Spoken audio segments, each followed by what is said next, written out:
మనకి రాజమండ్రి దగ్గర గోదావరి నది ఉంది. ఈ గోదావరి నది ఎక్కడో మహారాష్ట్రలో ఆరంభమయ్యి తెలంగాణ గుండా మన ఆంధ్ర రాష్ట్రంలోకి వచ్చి ఫైనల్గా అది ఈ ఈస్ట్ గోదావరి ఆ ప్రాంతాల్లో, కాకినాడ ఆ ప్రాంతంలో సముద్రంలో కలవటం అనేది జరుగుద్ది. అయితే ఒక నది సముద్రం దగ్గర కలిసేటప్పుడు దానికి తెలుగులో ఒక మాట ఉపయోగిస్తారు, అన్న చెల్లెళ్ళ గట్టు అంటారు. ఆ మాటకి అర్థం ఏంటో నాకు తెలియనప్పుడు జరిగినటువంటి ఒక చిన్న సంఘటన, మేబీ ఒక 20 years క్రితం జరిగింది ఏమో.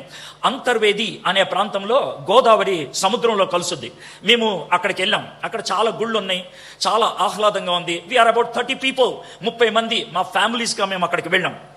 కాబట్టి మా అందరికీ కూడా ఒకే ఒక ఆనందం, ఆ సముద్రం యొక్క కెరటాలు చూస్తూ ఉన్నప్పుడు వావ్ అని అనిపించింది. సముద్ర తీరాన్ని మీకు ఆ సముద్ర కెరటాలు మామూలే, కానీ విచిత్రం ఏంటో మీకు చెప్తాను. ఆ సముద్ర కెరటాలు పెద్ద పెద్దగా ఎగసి పడుతున్నప్పుడు ఒక అర కిలోమీటరు సముద్ర తరంగాలు లేకుండా, అలలు లేకుండా, హడావిడి లేకుండా చాలా ప్లెయిన్గా ఉన్నది వాటర్. అది చూసి అనుకున్నాను నేను, ఇక్కడ ఆడుకుంటే బాగుంటుంది, ఇక్కడ ఆడుకుంటే హాయిగా ఉంటుంది అనుకొని పరిగెత్తుకుంటూ అక్కడికి నేను వెళ్తా ఉన్నాను. మా పిల్లలంతా నా వెంట వస్తూ ఉన్నారు. మా అత్తగారు బాబు వద్దు అని గట్టిగా అరిసింది. ఏ ముసలోళ్ళు ఇంతే అని అనుకున్నాను. ఏంటంటే అని అంటే, వద్దు నాయన నీకు దండం పెడతా. ఆవిడ ఎప్పుడు అలా అనలేదు, వద్దు అక్కడికి, అది మంచిది కాదు అని అన్నది. ఆంటీ చాలా కామ్గా ఉన్నది, కూల్గా ఉన్నది, ఇక్కడ అలలు లేవు, ఇక్కడ బాగుంటుంది అని అంటే, వద్దు బాబు వద్దు అన్నది. ఆవిడని ఎందుకు బాధ పెట్టడం అని అలలున్న చోటకి వెళ్ళి ఆడుకుంటున్నాం. ఒక అరగంట అయిందేమో ఆడుకోవటం జరిగి. ఆ అరగంట తర్వాత విజయవాడ లైలో కాలేజీ నుంచి 13 మంది యవ్వన బిడ్డలు వచ్చారు, వాళ్ళ డ్రిల్ టీచర్తో కలిసి. మేము కొంచెం దూరం నుంచి చూస్తాం, దగ్గర ఒక 1/4 మైల్ దూరంలో ఉంటారేమో. వాళ్ళు చేతులు పట్టుకొని ఆ సముద్రంలోకి దిగారు. You believe it or not, 3rd minute గట్టిగా అరిశారు, ఏమండి అని.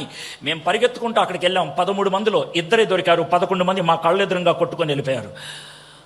అప్పుడు చెప్పారు, అంటే ఎందుకు వెళ్ళొద్దు అని అనటానికి.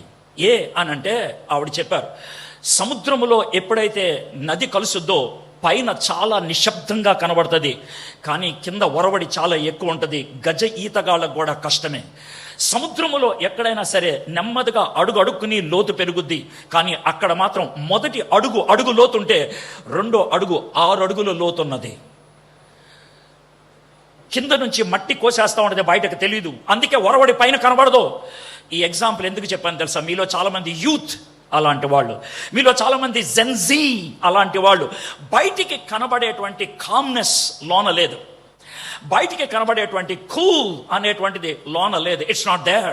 You are worried, you are tensious, you have so many questions, you have so many ambitions inside, but outside you look so composed. బయటికి చాలా నిశ్శబ్దంగా కనబడవచ్చు. 2వ ఎగ్జాంపుల్ చెప్తాను. 2016 సంవత్సరంలో మొట్టమొదటిసారిగా నేను అమెరికాలో ఆరిగన్ అనేటువంటి స్టేట్కి వెళ్ళాను. ఆరిగన్ అది వెస్ట్ సైడ్, కెనడాకి చాలా దగ్గరగా ఉంటుంది. దాంట్లో ఉన్నటువంటి మెయిన్ పట్టణం పేరు పోర్ట్లాండ్. ఆ పోర్ట్లాండ్లోనే మనకి నైకీ షూస్ తయారవుతూ ఉంటాయి, మెయిన్ కంపెనీ ఉన్నది అక్కడ. మీకు అర్థం అవడం చెప్తాను. ఆ సిటీలో దిగిన తర్వాత ఎయిర్పోర్ట్ నుంచి ఇంటికి వెళ్తా ఉన్నప్పుడు పోర్ట్లాండ్ ఊరు మధ్యలో ఉండేటువంటి మెయిన్ రోడ్, ఆ మెయిన్ రోడ్ మీద వెళ్తా ఉంటే ఎదురుగా రోడ్డుకి ఎదురుగా చాలా దూరంగా, కొన్ని కిలోమీటర్ల దూరంలో ఒక పెద్ద కొండ కనబడుతుంది, ఒక హ్యూజ్ మౌంటైన్. కానీ ఒక పర్ఫెక్ట్ మౌంటైన్, అంటే ఈ షేప్లో ఉండేటువంటి మౌంటైన్ చాలా రేర్గా కనబడుతుంది. వంకర తిక్కరగా ఉంటుంది, రాళ్ళు అటు ఇటు వచ్చి షేప్ పూర్తిగా ఉండదు. కానీ this mountain is very perfect, చాలా బ్యూటిఫుల్గా ఉంది. పైన మాత్రం ఫ్లాట్గా కనబడుతుంది. అయితే ఆ కొండ హాఫ్ నుంచి పైకంతా కూడా తెల్లగా ఉన్నది, ఎందుకంటే అది మంచు. నేను ఆ కొండను చూసి వావ్ అని అన్నాను, చాలా బ్యూటిఫుల్గా ఉంది అని అంటే ఆయన అన్నాడు, ఆ కొండ పేరు సెయింట్ హెలెన్ అన్నాడు.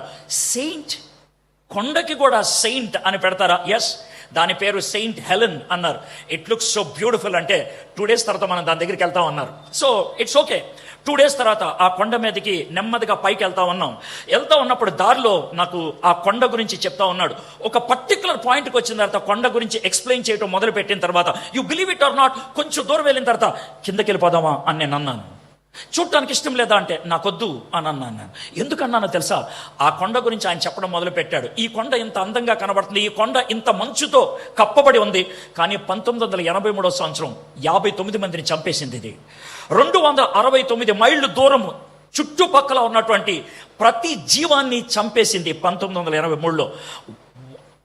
ఎందుకు అనంటే దిస్ ఈజ్ అ వాల్కనో.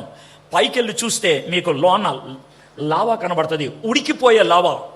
భయంకరమైనటువంటి వేడిగా ఉండేటువంటి lava. It's a living volcano. కానీ బయటకు మాత్రం చాలా బ్యూటిఫుల్గా కనబడుతూ ఉంటుంది. మీలో చాలా మంది కోపం వచ్చినప్పుడు పిడికలు గట్టిగా బిగిలిచ్చి ఏం చేయాలో అర్థం కాక గదిలోకి వెళ్ళి తలుపు మూసుకున్నప్పుడు, is that not the volcano that is inside you? అది కోరిక కావచ్చు, కోపం కావచ్చు, వ్యతిరేకత కావచ్చు, వాట్ ఎవర్ ఇట్ ఈస్, అది కాదా? That is Gen Z. అలాంటి పరిస్థితుల్లో మనం అడిగేటువంటి ప్రశ్న, నాకు స్వేచ్ఛ ఎక్కడ దొరుకుద్ది? Where can I get freedom?